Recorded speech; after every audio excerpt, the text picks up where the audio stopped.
지금 제가 이 강의를 하고 있는 이 시점이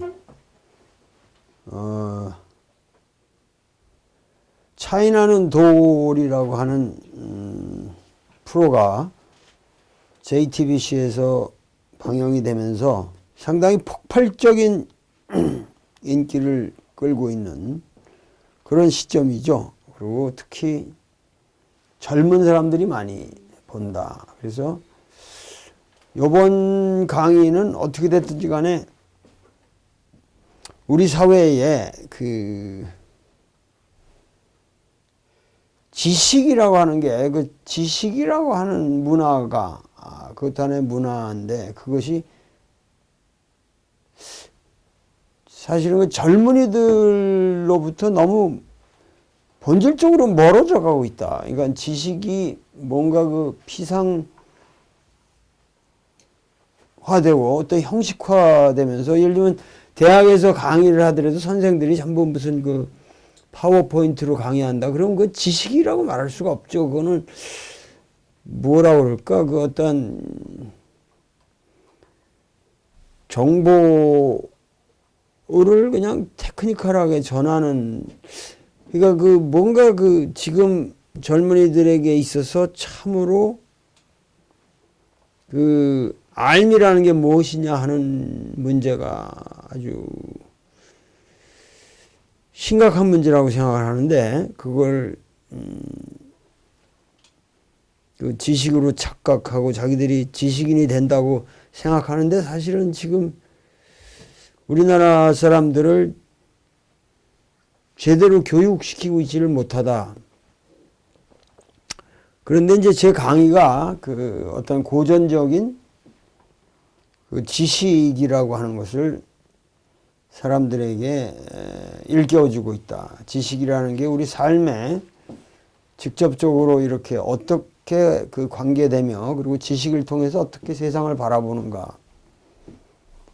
그래서 지식이 깊어지면 어떻게 우리 주변에 정치 사상, 정치 현상이라든가 하찮은 일상 모든 생활의 그 사태가 그 철학적으로 어떻게 해석되어질 수 있는가 하는 등등의 그 여러 가지 본질적인 문제의식, 그리고 인식의 전환이라고 그럴까, 어떤 사고의 전환이라고 그럴까,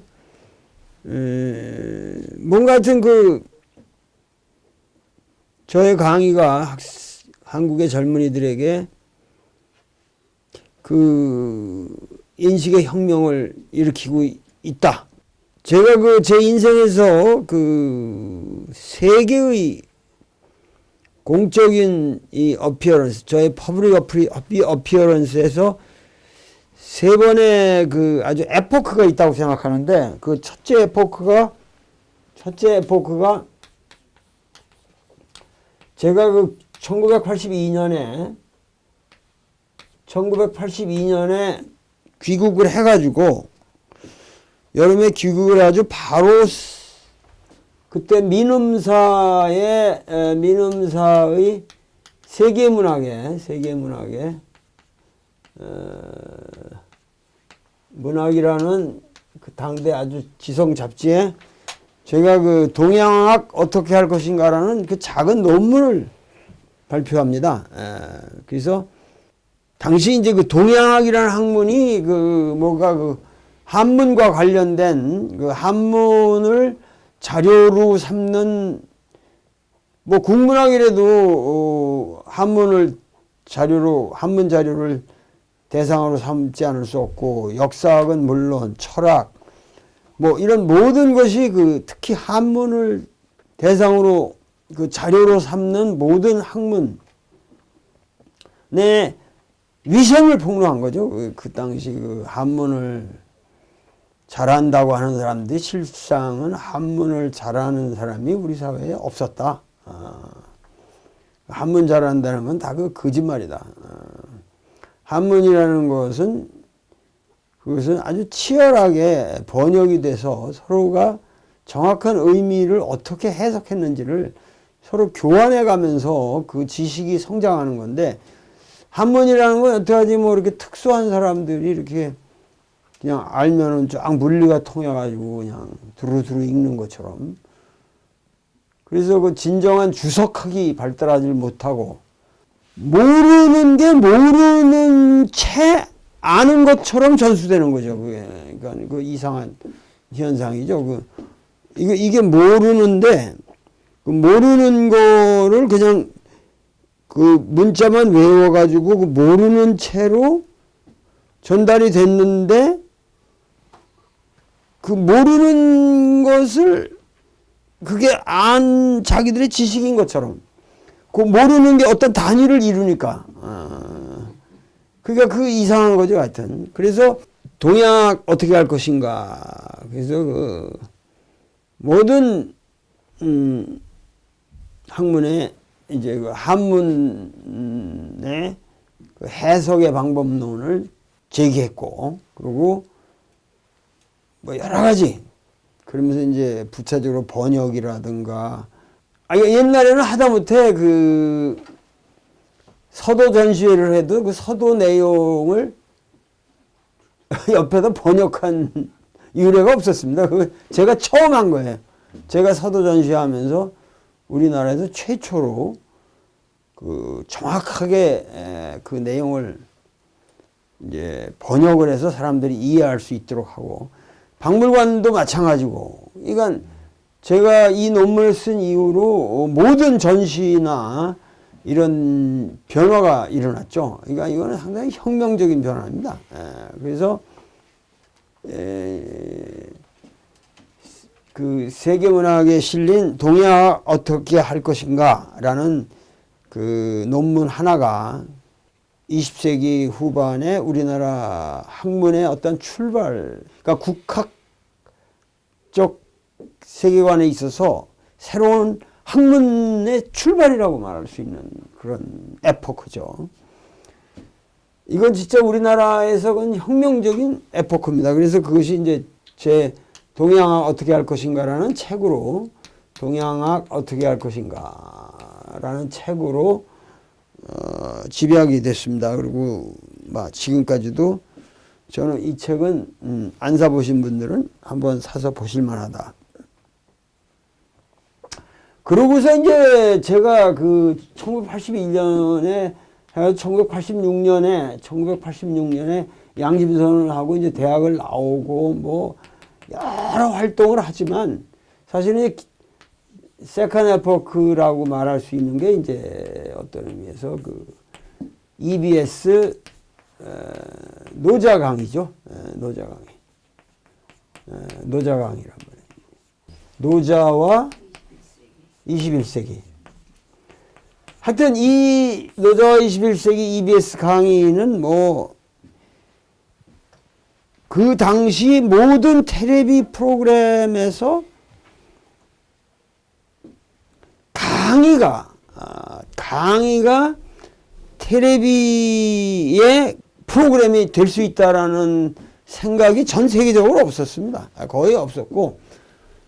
그런데 제가 이제 그 2000년 1999년에서 2000년으로 넘어가는 이 사이에 56회 강의를 통해서 노자를 해석한 건데, 사실 일반들에게 노자라는 고전을 해석한다. 이걸로 텔레비에서 그 코미디언 쇼라든가 개그 쇼보다 훨씬 높은 시청률을 기록한다는 것이, 이게 저의 위대함도 있지만은 사실 우리나라 민중이 얼마나 위대한가. 그러니까 우리나라 민중이 얼마나 지적인 민중인가 하는 것을 보여준 사건이라고 말할 수도 있죠. 그러니까 어떤 의미로 제가 이거 강의하고 나서 이제 시골에 다니면은 그야말로 그 시골에서 그냥 막 이 장판에서 뭐 인절미 팔고 있고 뭐 보리개떡 팔고 있는 그런 할머니들이 그냥 일어나서 나한테 잡수시라고 자기들 팔던 걸 그냥 주고, 그 뭐냐면 자기들이 내 강의를 이해할 만한 충분한 문명이 그 몇천 년 쌓여 있는 사람들이거든. 근데 그 한문으로 된 지식책이라는 건 근세에 와서 그건 지식으로 대접을 못 받은 거죠.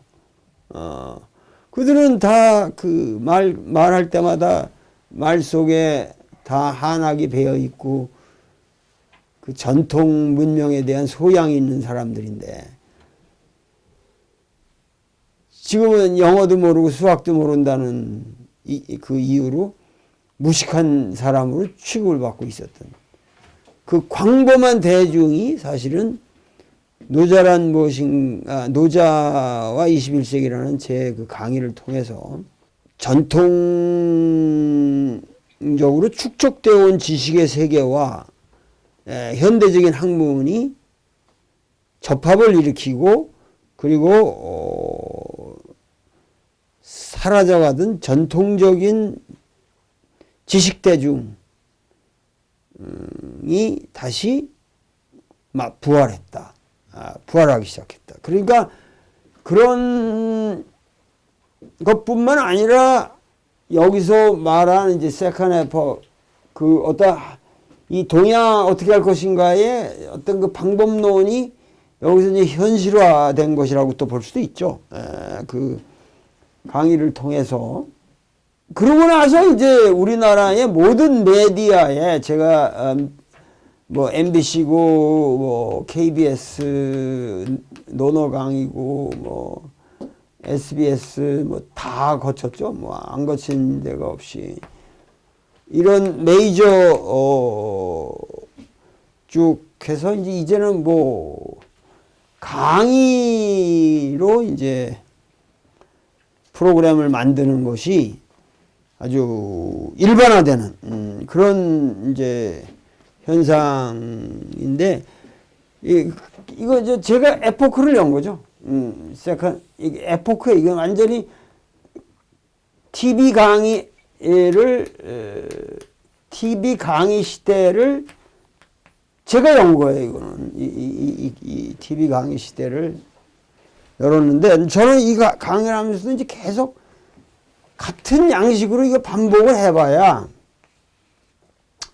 별 재미가 없고 자꾸만 그 젊은 애들로부터 이렇게 멀어져 간다는 느낌이 들었는데 그래서 이제 제가 어떻게 하면 젊은 애들에게 가장 뭐 인기 있는 개그쇼라든가 뭐 이런 여러 가지 연애 프로라든가 이런 거 하고 철학적인 메시지를 어떻게 접합시킬 수 있는 방법이 없는가를 가지고 상당히 많은 고민을 했었어요. 제가 고민을 했다가 MBC에 있는 여러 팀들하고 이제 그런 노력을 많이 했는데 결국은 뭐 PD들이 아무리 기획을 해도 이제 그 MBC가 점점 우리나라에서 가장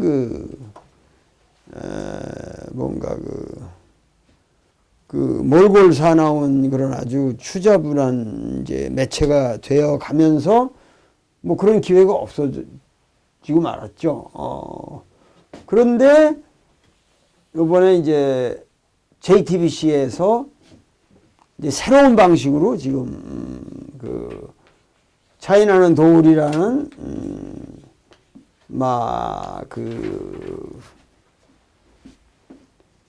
특정 대상이 아닌 새로운 연예인들을 대상으로 해서 서로 이렇게 다이얼로그를 해가면서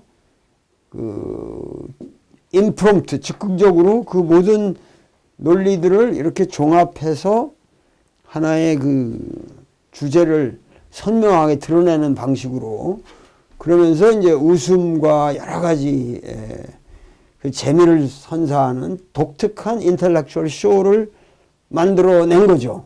그래서 아마 이 차이나는 도울이라는 이 프로가 아주 신선한 충격으로 우리 사회에 받아들여지고 있는 것 같습니다. 그래서 이것이 서드 에파크라고 제가 생각을 하죠. 그래서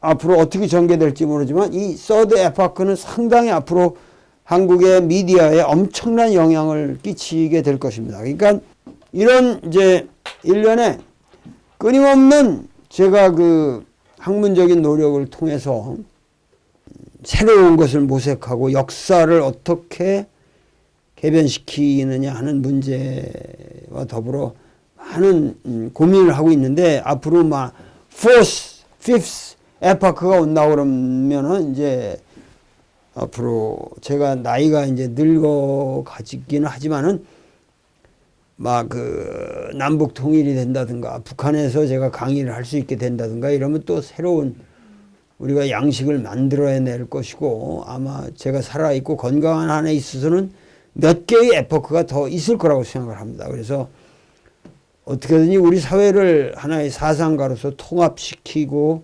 소통시키고, 그리고 어떤 국가의 비전을 끊임없이 수립해가는 그런 과정, 막 이런 것이 제 인생의 과정이고, 그런 면에서 막 이 서드 에파크가 이번에 차이나는 돌인데, 이것은 분명한 성공을 거두었다.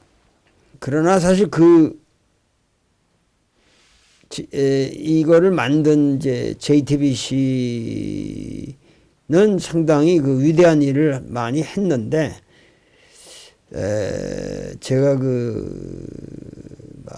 어떠한 특별한 관계를 지속할 것 같지는 않습니다. 하여튼, 어떻게 됐든지 간에, 저는 또다시 이걸 하나의 샘플로 보여주고, 다시 은퇴해서 후즈닷컴에서 이 철학 강의를 하는 것이 더 중요하다고 생각하기 때문에, 그리고 이제 제가 요새 연구를 많이 하고 있기 때문에 국학 방면으로 사실 시간이 없어요. 그리고 이 텔레비 강의라는 것은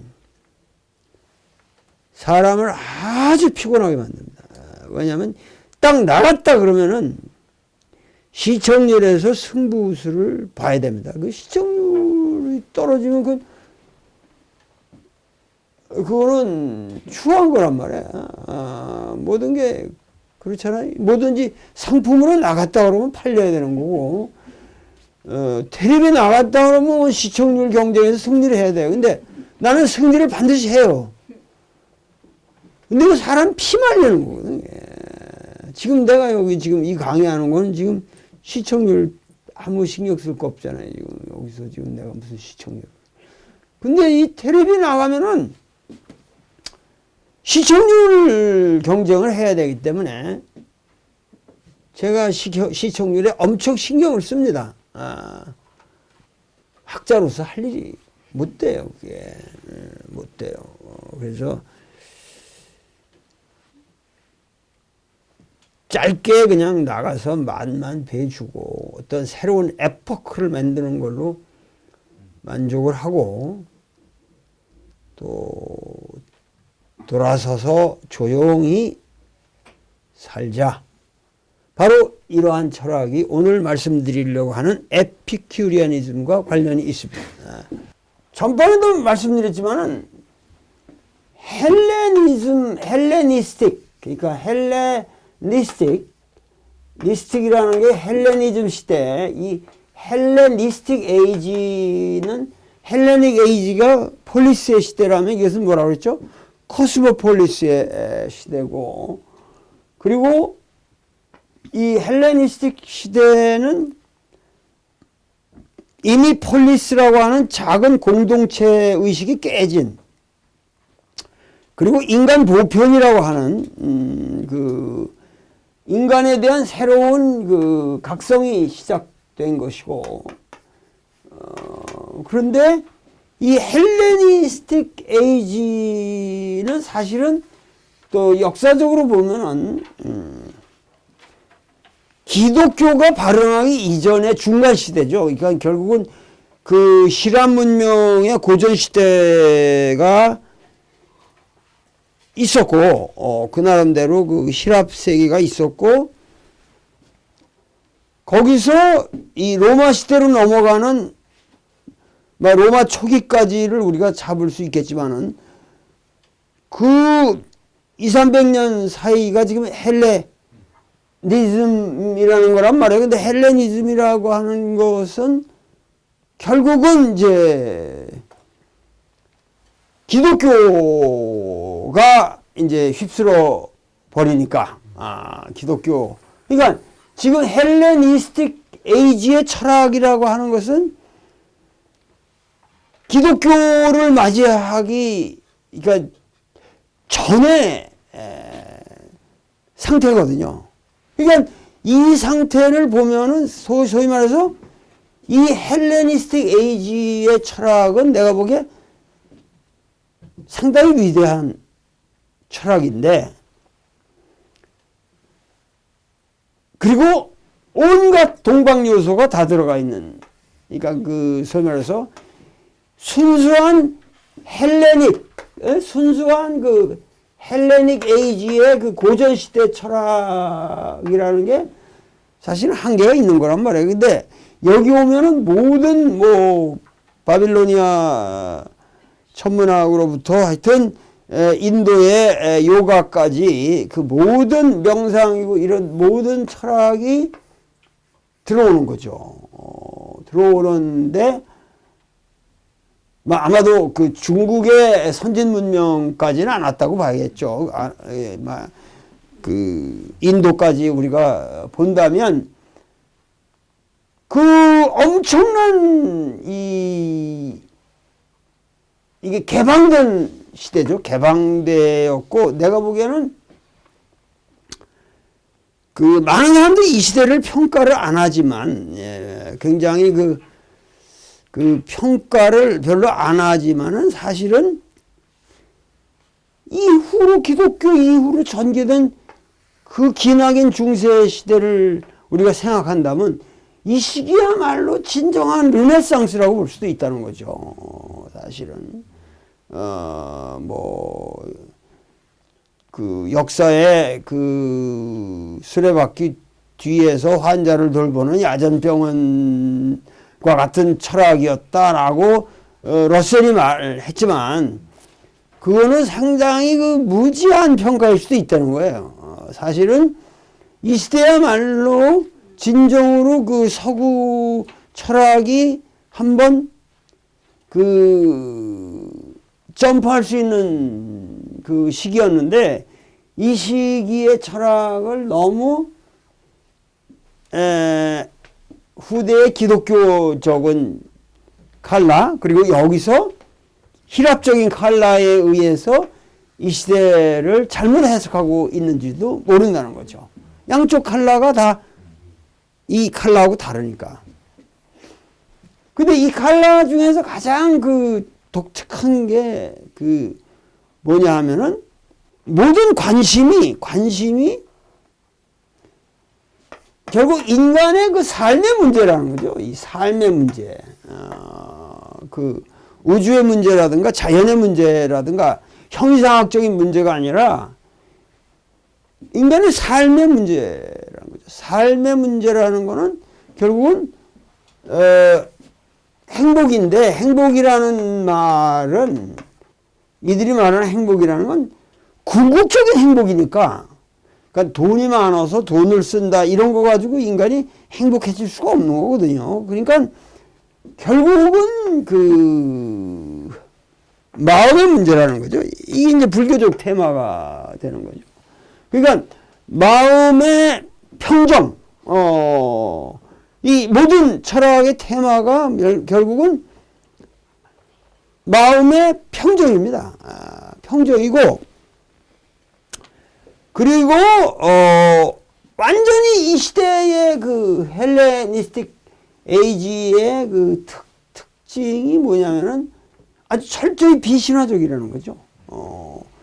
비종교적이고, 그러니까 이게 동방 문화에 엄청난 세뇌를 받은 거죠. 그러면서 기본적으로 그 발상이 과학적이라는 거지. 세계 인식은. 그러니까 소위 말해서 그 에피큐리아니즘이라고 하는 것도 그 세계관은 철저한 유물론자들이거든요. 데모크리토스의 원자론. 그렇지 않으면 내가 보기엔 그 인도의 그 유물론자들의 영향도 상당히 있었을 겁니다. 그러니까 그 인간의 영혼이라든가 이런 것까지도 전부 그 물질적 기초가 있다고 봤으니까. 그러니까 데모크리토스는 철저한 유물론적인 세계관을 가지고 있기 때문에 신도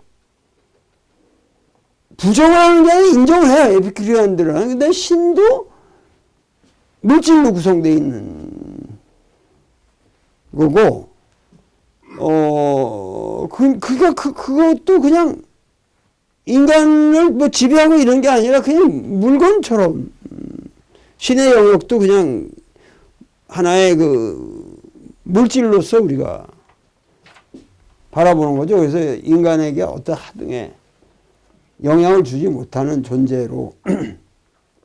그런데 유물적인 그 기초를 가지고 있기 때문에 유물적인 기초 위에서 결국 인간에게 결국은 그 궁극적인 인간의 목적이라고 하는 것은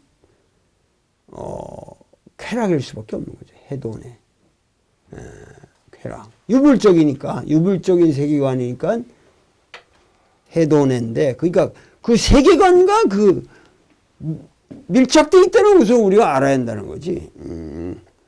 근데 해돈인데 해돈이라는 게 종류가 여러 가지가 있다는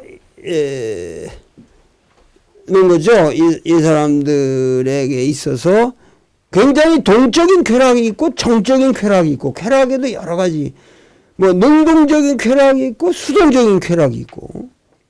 동적인 쾌락은 예를 들면 이 다이내믹 플레저 같은 거는 배고플 때 막 그 배고픔을 채우느라고 먹는 그 때의 쾌락은 동적인 쾌락인데, 이제 배가 불러가지고 이렇게 흐뭇한 상태, 그거는 이제 정적인 쾌락이지. 그거는 좀 이렇게 정적인 거 아니에요. 근데 결국은 쾌락이라는 게 결국 이렇게 추구하다 보면 격렬한 쾌락이라는 게 결국 손해라는 거를 깨닫게 되거든. 격렬한 쾌락이라는 거는 결국은 그 뭔가 쾌락이라는 것은 온화해야 되더라 이거지. 해보니까 온화한 쾌락이고, 그 어떤 다이내믹 이퀄리브리움, 하나의 동적인 그 평형 상태가 있는 게 쾌락이 부작용이 적고 오래가고 문제를 안 일으키고. 그래서 이제 이 사람들 그 모든 그 사물의 근원이 위라고 보거든. 스토마크. 위장의 만족감이라는 게 사실은 그 쾌락 중에서 최상의 연락인 거지, 그게. 뭐, 불교의 해탈이나 마찬가지로 위대한 거예요. 근데 이것이 탐식의 쾌락은 이게 안 되는 거지. 그래서 이 세상에서 가장 불행한 게 위통이다. 위가 아픈 거. 이것처럼 괴로운 게 없는 거죠, 사실 사람이. 그러니까는 최고의 선이라고 하는 것은 결국 프루던스, 사려다는 거죠. 이건 다 이렇게 가는 거죠. 프루던스라는 게 이렇게 사려. 그러니까 이게 절제가 되는 거고, 사려는 철학보다 더 값진 것이다. 철학이라는 것은 행복한 삶을 보장하기 위해서 계획된 실천 체계. 에피쿠로스가 자기 젊은 제자에게 어떠한 형태의 문화이든 다 피해라, 뭐 이런 말도 했다고 그러는데, 그러니까 점점 이제 뭐 부귀와 뭐 영화라든가 그 문화, 이 문명의 이런 거에서 점점 멀어가는 거죠. 진짜 진정한 쾌락을 추구하다 보니까 쾌락이라는 것 자체가 결국은 어떠한 그 금욕적인 요소를 갖지 않으면은 쾌락주의자가 될 수가 없는 거지. 진정한 쾌락이라는 거는 그저 조금을 먹어도 그 배불리 먹는 사람들보다 더 행복하게 오래오래 소식하면서 몸을 유지할 수 있다. 이렇게 되니까 이 쾌락주의가 결국은 금욕론 내지는 이제 우리가 말하는 중용론이 되는 거죠. 중용론이 되는 거예요. 그러니까 이 에피큐리아니즘 하나만 우리가 제대로 이해를 하려고 해도 이거는 굉장한 동양 철학적 그리고 상당히 개명한 사상이라는 거죠. 그 이전에 뭐 그 무리한 그 얘기가 없고 어떻게 그 위장의 쾌락을 유지하느냐. 이게 사실은 인간의 가장 본질적인 문제예요. 성적인 문제라든가 모든 문제에 있어서 이런 것들이 이게 참 재미난 문제죠. 그러니까 결국은 에피큐리아니즘은 이제 해돈해를 추구했지만 해돈해 결국 쾌락을 추구하지만 이것은 결국은 그 에피큐리스라는 게 결국은 아타락시아. 항상 우리가 철학개론에서 배우는 거지만 아타락시아 마음의 평정. 이들은 점점 그 어떠한 세속적 쾌락에서 멀어가는 어떤 반문명론적인 그런 숨어서 살라. 라테 비오사스.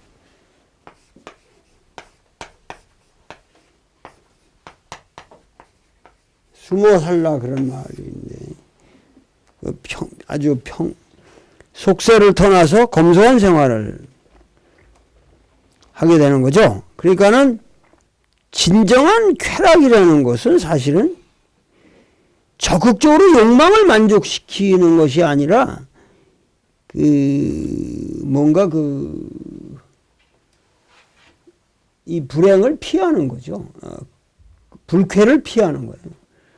그러니까는 결국은 인류에게 있어서 모든 쾌락주의는 사실은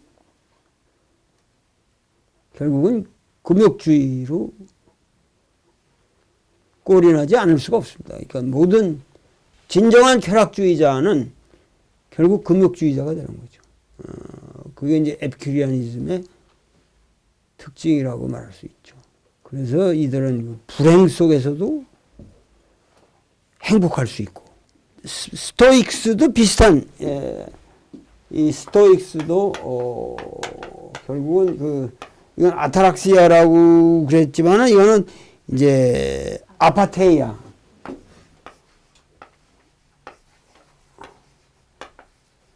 아파테이아는 이제 그 감정에 이렇게 휩싸이지 않는 거죠. 그러니까 이렇게 하려면은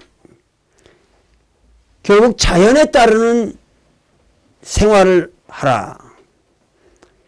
이때 자연이라고 하는 것은 이제 로고스죠, 로고스. 이법에 따라서, 이성에 따라서. 그래서 자연에 따르는 생활이 곧 이성에 따라서 살아가는 생활이 되는 거죠. 그 이성으로서 욕정을 억제할 수 있는 사람이야말로 유덕한 사람이다. 뭐, 하여튼 이런 것들이 나중에 이제 기독교하고 또 연결이 되는 거죠. 어떤 면에서 그 사도 바울의 철학에도 이 스토익스의 논리도 들어가고, 지금 에피큐리아니즘의 합리주의. 이 에피큐리아니즘은 굉장히 치열하게 합리주의적인 사고인데, 이 합리주의적인 사고가 이제 그 기독교가 들어오면서 보다 그 어떠한 더 열렬한 어트랙션을 주는 거지. 그러니까 그게 불안한 거죠. 이 헬레니즘 철학은 내가 보기엔 굉장히 개명한 사상인데, 기독교가 들어오면서 이제 막 미신적인 거를 선포하게 되니까 그 기독교라는 미신은 굉장한 그 매력이 있는 거죠. 매력이 있는 거. 그래서 이 헬레니즘 철학이 근원적으로 붕괴되어 가는 거죠. 그 기독교라는 미신의 매력에 의해서 헬레니즘이 붕괴되어 간 거예요. 그리고 이제 스캡틱스라고 여러분들이 아시는 이제 그 회의주의자들도 아주 치열하게 그 반종교적인 사람들이란 말이에요. 뭐 하나님 문제 뭐 때문에 그런 걸 묻냐? 그 하나님이 뭐 있든 말든 너하고 뭔 상관이야? 판단을 중지해라. 그 불필요한 것에 대해서 판단을 하지 말자. 이게 회의주의거든요. 모든 판단을 에포케 가로에 집어넣어라. 뭐 때문에 그런 거 가지고 감론을박하느냐. 그냥 뭐 우주의 궁극자가 뭐냐, 뭐가 이런 불필요한 것들에 대해서 왜 감론을박을 하느냐. 그거에 대해서 판단을 중지하고 마음의 평정을 얻어라. 회의주의라 하지만 회의주의라는 게 뭘 비판한다 이런 뜻보다도 마음의 평정을 얻기 위해서는 쓸데없는 거 가지고 논의하지 말고 그런 거는 판단 중지를 시켜버리라 이거야. 그리고 무관심해지라 이거야. 뭐 때문에 그 쓸데없이 그런 거 가지고 그게 다 비싼 계열의 시닉스, 견유학파라든가 이게 보면 이 모든 게 그 인간의 상식적인 세계의 기초에서 편안하게 살자. 고요하게 살자. 그리고 세속적 부귀영화에 흔들리지 않는 그러한 삶을 살자. 막 이런 게 공통돼 있잖아요. 지금 아타락시아하고 뭐 이런 아파테이아, 그 과도한 격렬한 파토스에 인간이 사로잡히지 말라. 그러니까 이런 것들이 상당히 우리로 치면 노자적이라고 말할 수 있는데 이게 노자가 아니라는 거지. 이런 것들이 결국은 나중에 이제 기독교적인 그런 금욕주의 내지는 그 플라톤주의적인 그 어떠한 영혼과 육체의 이원론적인 사유, 이런 것에 의해서 사실은 그 잘못 해석이 됐다는 거야, 내가 보기에는. 진정한 의미에서 그 노자 철학이라든가 이 불교 사상이 가지고 있는 그런 원흉한 세계관, 심신이원론적인 세계관이 아닌 근원적으로 우리가 그 무아론적인 해탈이라든가 그 노자가 말하는 어떠한 그 무의적인 뭐랄까 그 포용력이죠. 이런 것들이 잘못 해석이 됐다는 거예요. 이쪽 헬레니즘 철학에서 항상 느끼는 게 뭐냐면은 그 서구인들은 이 헬레니즘 시대의 철학을 잘못 해석하고 있다.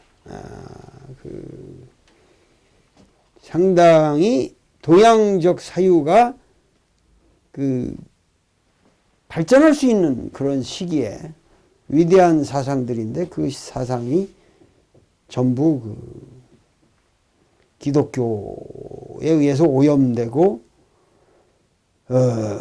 하면서 이제 그 어떤 이원론적 틀로 다시 그냥 매몰되어 버리고만 그런 불행한 역사라는 거죠. 그래서 대단한 발전을 보지 못한 거예요. 그러나 이 시대의 철학은 굉장히 그 특별한 의미가 있다고 보는데, 러셀 같은 사람들 이렇게 보면은 참 우리 동양 철학적인 측면에서 이 사상들을 해석해내고 그럴 수 있는 뭐가 이렇게 없다는 거죠. 근데 중요한 거는 그런 시각들이 없어요. 이 러셀도 보면은 별 시각이 없는데, 가장 중요한 거는 이들의 그런 노자라든가 불교 경전과 같은 그런 체계적인 경전들이 없다는 거지.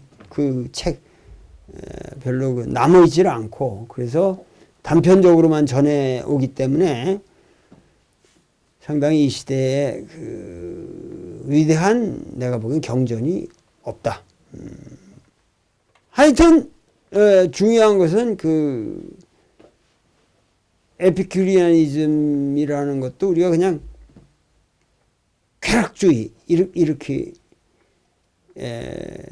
단순하게 해석하는 오류에서 벗어나야 된다. 에피큐리아니즘은 상당히 심오한 하나의 그 동양과 서양을 종합한 그런 어떠한 위대한 사상이었었는데, 그런 것들이 상당히 피상적으로 인식되고 말았다. 상당히 유감스럽다. 전 이렇게 봅니다. 되게 그 헬레니즘에 관해서 우리가 그 얘기할 수 있는 게 많은데 전부가 뭐냐면 우리하고 별 관련이 없는 그 학파들의 이야기들, 그리고 별 의미 없는 그 사람들의 이야기가 너무 많이 나오기 때문에 별로 그 논의할 만한 그 가치가 없습니다. 근데 다음 시간에 한번 더다시 그 스토익스 같은 건 상당히 중요하기 때문에 우리가 조금 더 치밀하게 보기로 하겠습니다만, 좌우지간 이 헬레니즘의 철학은 서양 사상에 있어서는 유일하게 동양적인 사유가 개화된 그런 시기였고,